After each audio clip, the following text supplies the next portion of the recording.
Bab 11 ini adalah kelanjutan dari bab 10 ya. Isinya adalah tentang uji T untuk dua sampel yang berhubungan atau related ya. Jadi kalau yang minggu lalu kita bicara tentang dua sampel yang berdiri sendiri, independen.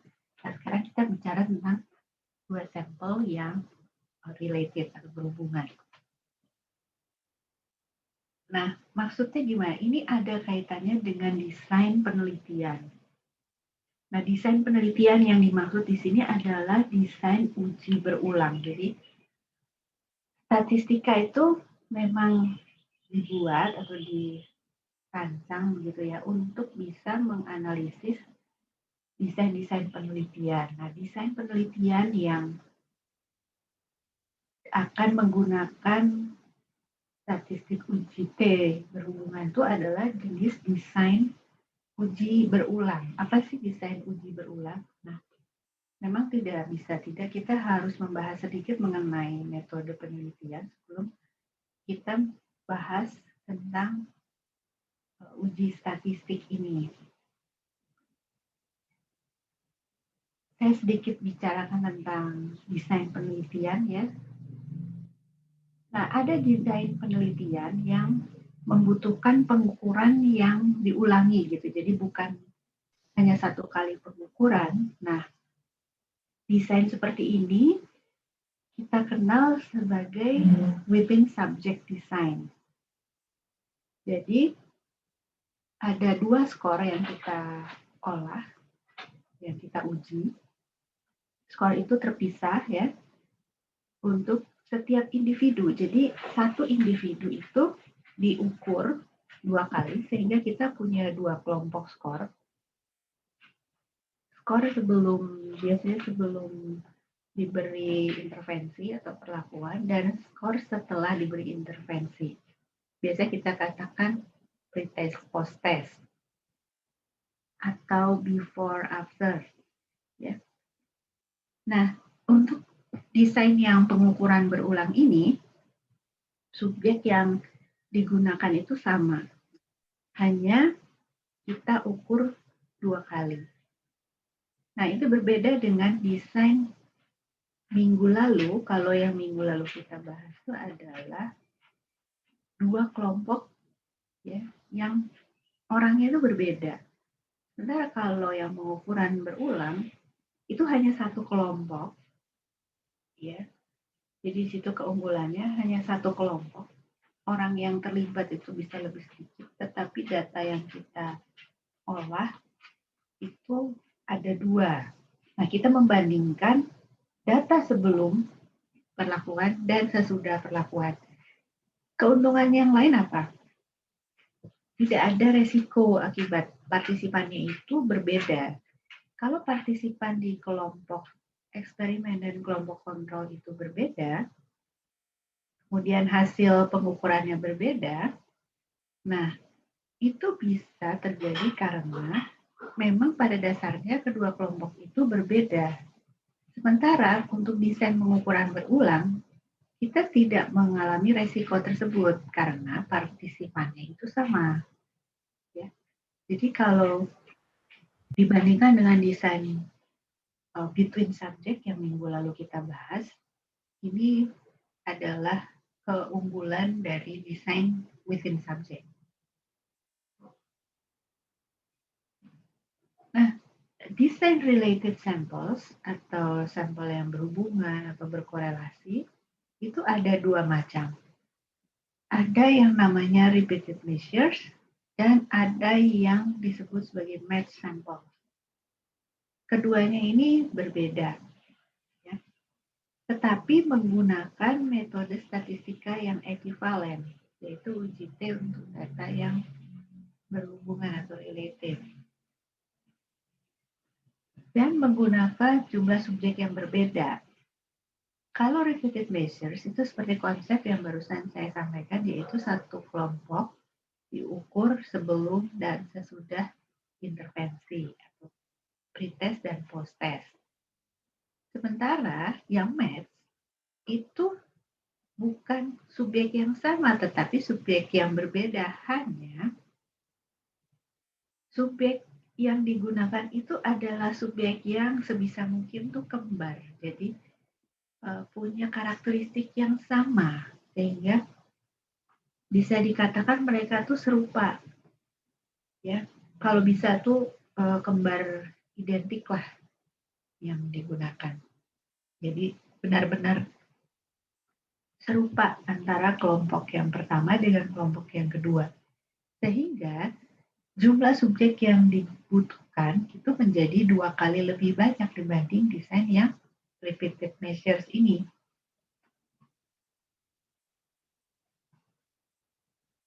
Nah, saya jelaskan lebih lanjut mengenai match ya.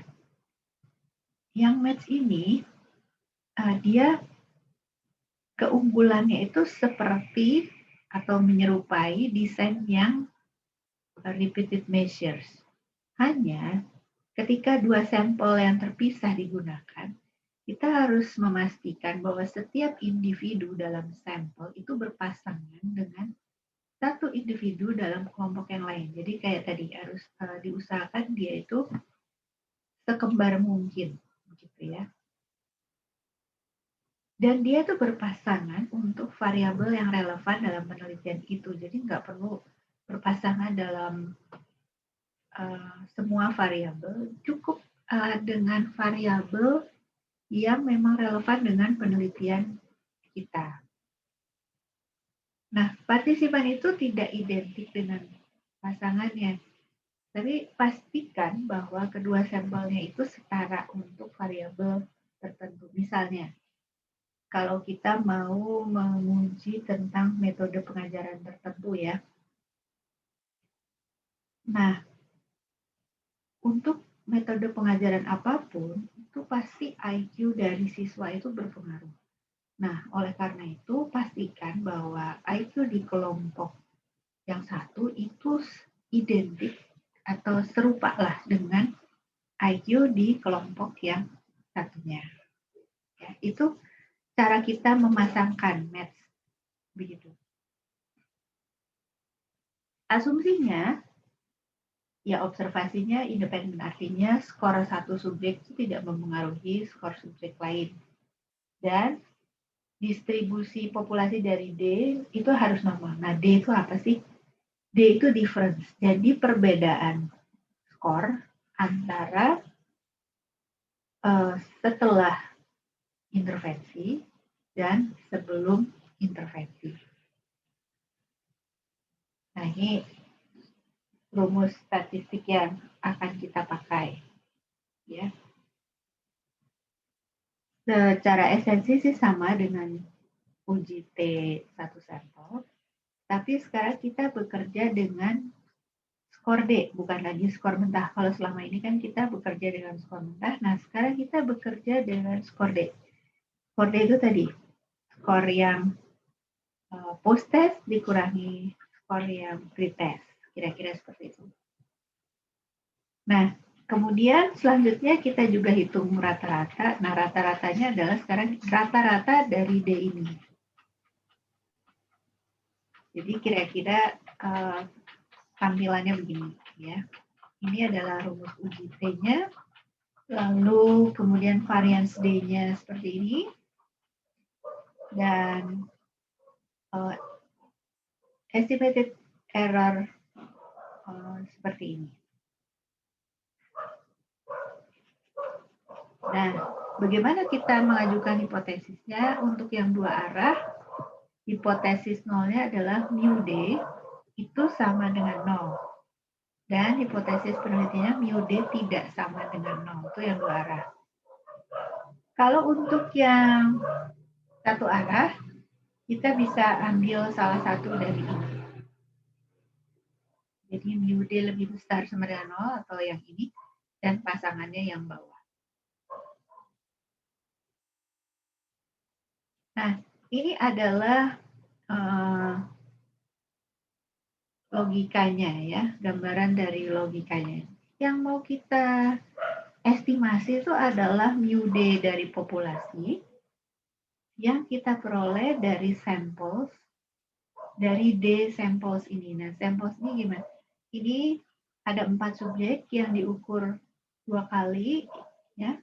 Ini ada pre-test, ada post-test, lalu D-nya adalah 14 dikurangi 10. Jadi yang data skor yang kedua dikurangi skor yang pertama. Begitu. Nah, ini yang dipakai untuk mengestimasi rata-rata dari populasi. Ya. Oke, kita coba dulu cek pemahaman kita ya sebelum kita terlalu jauh. Untuk yang mana pengukuran berulang akan cocok? Dan pertanyaan kedua, yang mana yang merupakan penelitian match subject?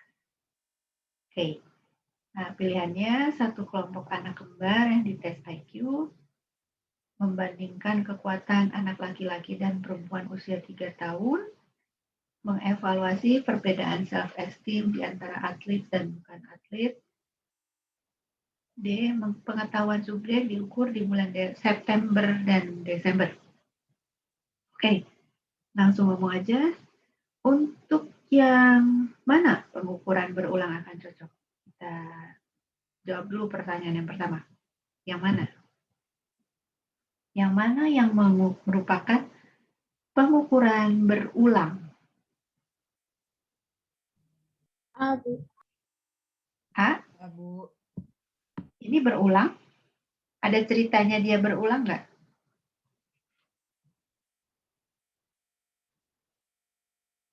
Kalau berulang, dia harus diukur lagi, bukan cuma satu kali.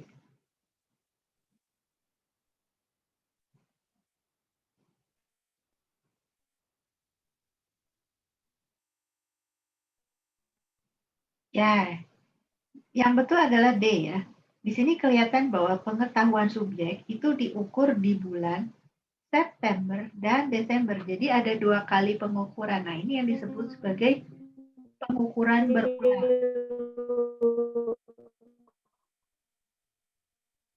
Nah, sekarang kita jawab yang ini. Yang mana yang penelitian match? Yang match itu yang mana ya? Match subject.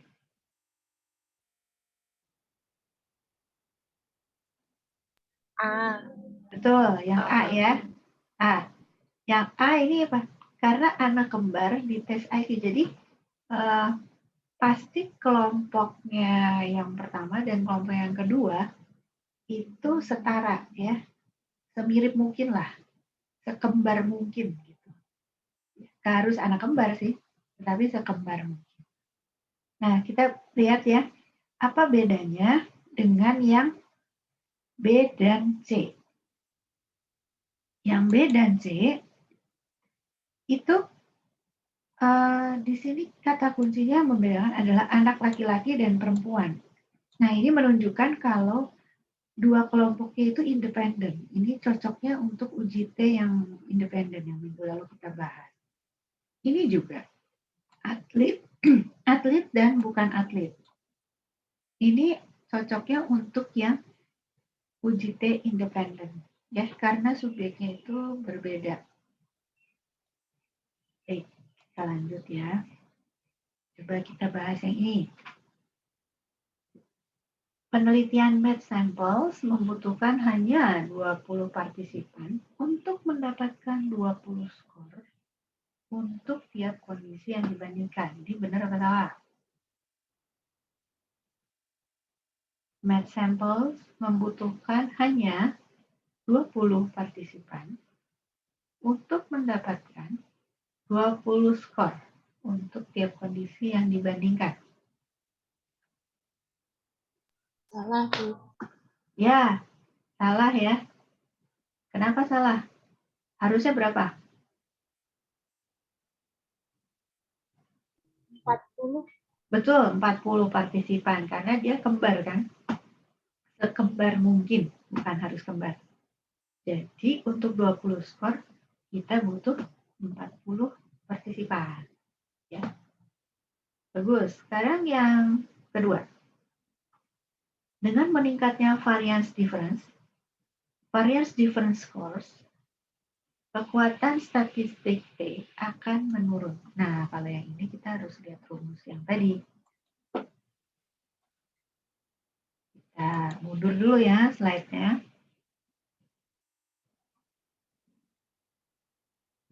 Nah, kalau variansnya, ya, variansnya ini meningkat. Ini kan tadi variansnya. Varians itu kan komponen dari estimated error ini kan. Nah, berarti di sini. Kalau ini semakin besar, apakah T ini akan semakin besar atau semakin kecil?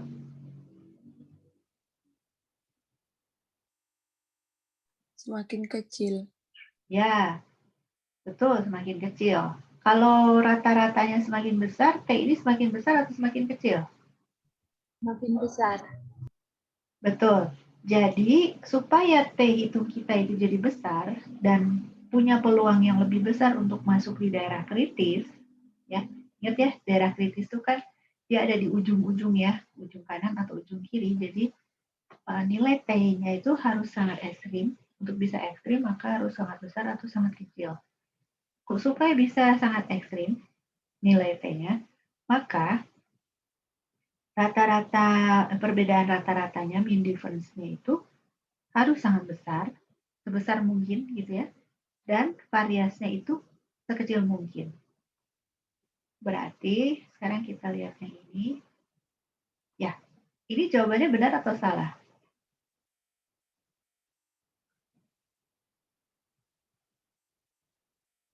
Benar. Ya, Benar, Bu. benar. Ya, ini benar. Ya. Jadi, kalau kita meningkatkan varians, itu akan meningkatkan pembaginya kan, sehingga akan menurunkan statistik T-nya. Oke, nah sekarang bagaimana kita melakukan pengujian untuk desain pengukuran yang repeated ini? Pembilangnya itu bagian atas itu mengukur perbedaan aktual antara rata-rata difference dengan hipotesis mu, rata-rata difference untuk populasi. Nah, bagian penyebutnya itu mengukur standard difference kalau H0-nya diharapkan benar. Nah, langkah ujinya sama seperti uji T yang sebelumnya. Jadi, kita langsung ke contoh soal. Saya ambil contoh soal dari buku example 11 ya. Ini ceritanya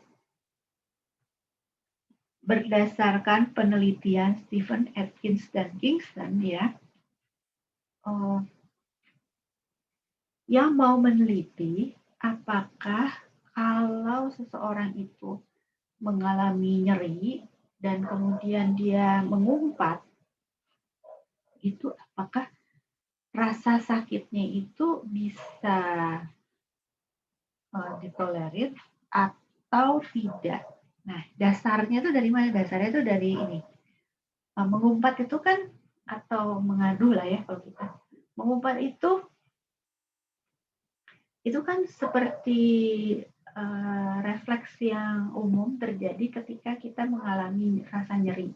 Misalnya kita kejeduk ya, atau pas kita lagi bertukang, lagi memaku paku gitu ya ke tembok, jempol kita kena misalnya ya, saya juga pernah itu.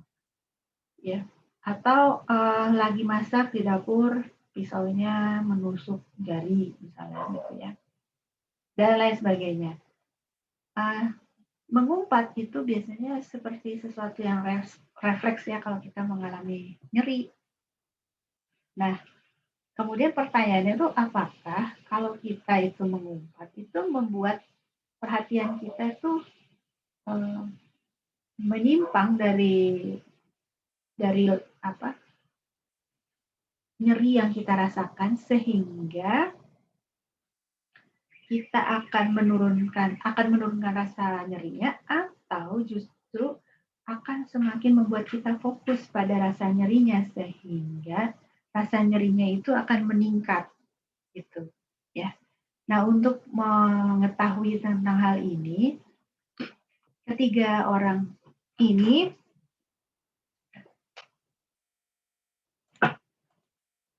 Ketiga orang peneliti ini membuat sebuah eksperimen untuk membandingkan mengumpat dengan respons lainnya. Ya. Jadi caranya apa? Partisipannya itu disuruh masukin tangan ke air es, ya, selama mungkin. Separuh partisipan disuruh untuk mengulang-ulang kata mengumpat yang mereka sukai, ya, selama tangannya ada di dalam air es itu. Sementara, sorry, bentar, baterainya kok mau habis. Bentar.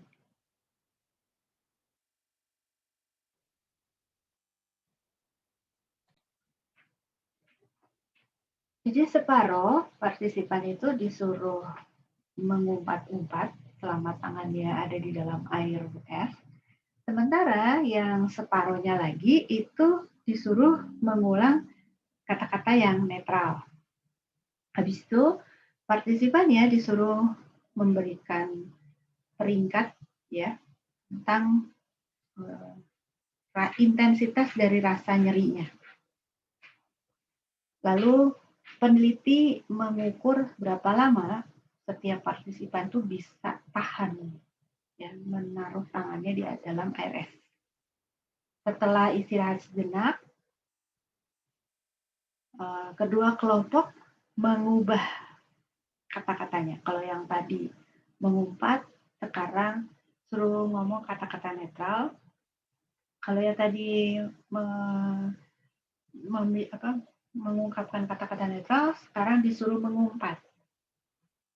Nah, hasilnya, ya, ternyata yang mengumpat itu ternyata meningkatkan toleransi pada rasa nyeri, sehingga mereka bisa lebih lama tahan meletakkan tangannya di dalam air es, ya.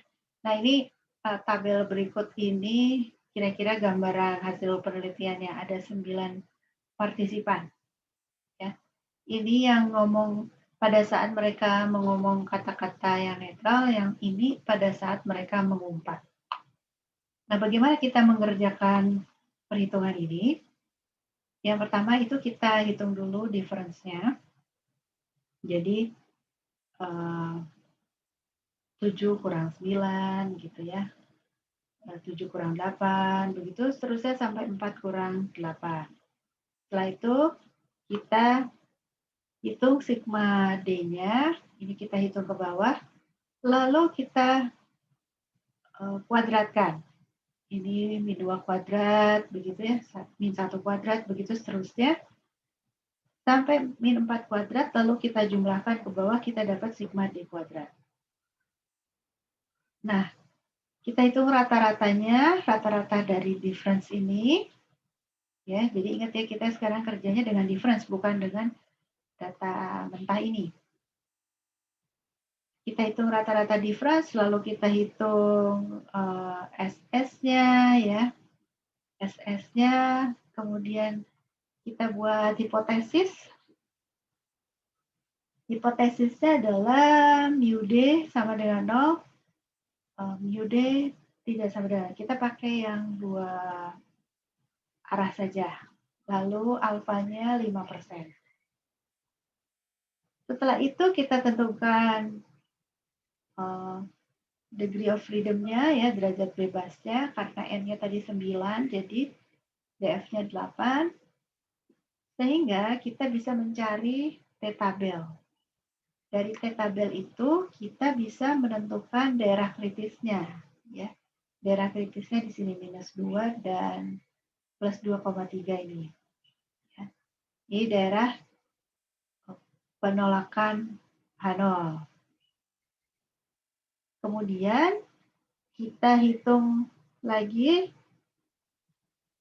variansnya, lalu standard error of measurement-nya kita peroleh 0,667. Nah, dari data perhitungan tadi, ya, kita masukkan ke dalam rumus uji T ini, MD-nya tadi kita sudah dapat di sini ya. Mean difference-nya adalah -2. Lalu di sini standard error of measurement-nya 0,667. Jadi kita masukkan di sini -2 dibagi 0,667. Bagian ini selalu 0. Ya. Jadi kita dapat -3. Nah, -3 ini kita bandingkan dengan kurva ini. Karena -3 itu ada di daerah kritis, jadi kita menolak 0. Ya. Jadi langkah-langkahnya sama seperti uji T yang sebelumnya. Yang perbedaannya itu hanya karena kita menghitung mean difference dan standard error-nya saja. Ya. Nah, kita bahas dulu sedikit yang ini. Jadi faktor-faktor yang mempengaruhi hasil uji T itu apa? Besarnya difference ya. Semakin besar perbedaan difference-nya antara post-test dengan pre-test, maka semakin besar bagian pembilang. Jadi P-nya akan semakin besar. Kemudian ukuran sampel. Semakin besar ukuran sampel, itu semakin kecil standar error-nya atau bagian penyebutnya. Sehingga T-nya akan semakin besar.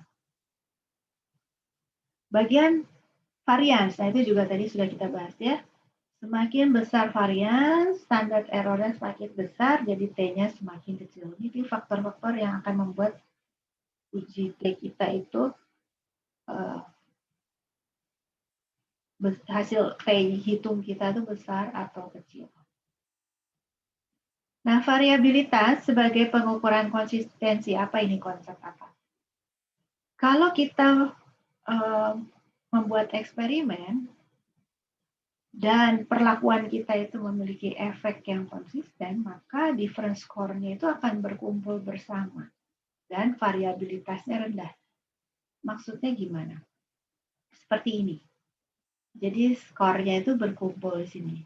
Ini mean difference-nya -2, tapi variasinya, ya ini standar deviasinya, variasinya itu 2.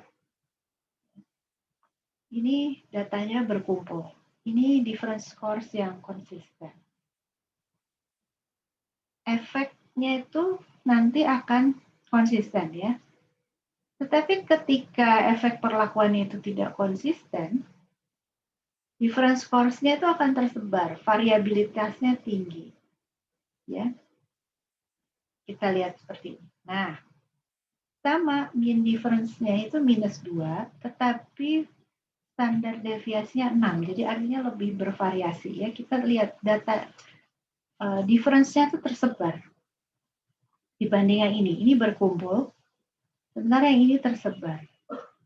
Nah, ini adalah difference scores yang tidak konsisten. Efek perlakuannya itu dapat signifikan ketika variabilitasnya rendah, tetapi tidak signifikan ketika variabilitasnya tinggi. Jadi untuk uji T yang ini, kita suka kalau dia itu datanya berkumpul sini ya. Jadi variasinya itu rendah ketimbang yang variasinya besar.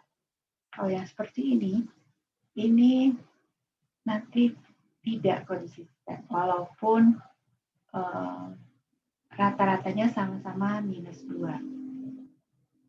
Ya, saya pikir itu saja. Apakah ada pertanyaan? Apakah ada bagian yang kurang jelas di sini?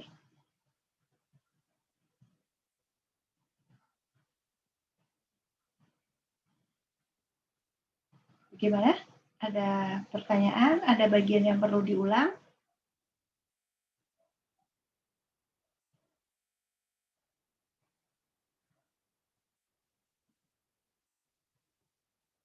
Tidak ada?